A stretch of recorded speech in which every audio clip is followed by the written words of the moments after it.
அண்மை செய்திகளை பார்த்து வருகிறோம். விழுப்புரம் மாவட்டம் மேல்மலையனூர் அருகே மாற்றுத்திறனாளி பெண் பாலியல் வன்கொடுமை செய்யப்பட்டிருக்கிறார். இது தொடர்பான விவரங்களுக்கு இணைகிறார் எமது செய்தியாளர் வேணுகோபால். அவரிடம் பேசலாம். வணக்கம் வேணுகோபால், விவரங்கள்.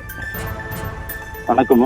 விழுப்புரம் மாவட்டம் மேல்மலையனூர் அருகே திருமணம் ஆகாத மாற்றுத்திறனாளி பெண் தனியாக வசித்து வருகிறார். இந்த நிலையில் நேற்று நள்ளிரவு வீட்டில் உறங்கிக் கொண்டிருக்கும் போது வீட்டுக்குள் புகுந்த மர்ம நபர் வலுக்கட்டாயமாக பாலியல் வன்கொடுமை செய்துள்ளார். இதில் முகம் மற்றும் கைகள் காயம் ஏற்பட்ட நிலையில் அதிக ரத்தம் பாதிக்கப்பட்டு அவரை உறவினர்கள் மீட்டு 108 ஆம்புலன்ஸ் மூலம் மருத்துவமனைக்கு அனுமதித்தனர். அங்கு அவருக்கு முதலுதவி செய்ய அளிக்கப்பட்டு மேல் சிகிச்சைக்காக முண்டையம்பாக்கம் அரசு மருத்துவக் கல்லூரிக்கு மருத்துவமனையில் அனுமதிக்கப்பட்டுள்ளார். இந்த சம்பவம் தொடர்பாக மேல்மலையனூர் காவல்துறையினர் வழக்கு பதிவு செய்து விசாரணை மேற்கொண்டு வருகின்றனர். நள்ளிரவில் வீட்டில் உறங்கிக் கொண்டிருந்த மாற்றுத்திறனாளி பெண் பாலியல் வன்கொடுமை செய்யப்பட்ட சம்பவம் மேல்மலையனூர் சுற்று வட்டார பகுதியில் பெரும் அதிர்ச்சியை ஏற்படுத்தியுள்ளது.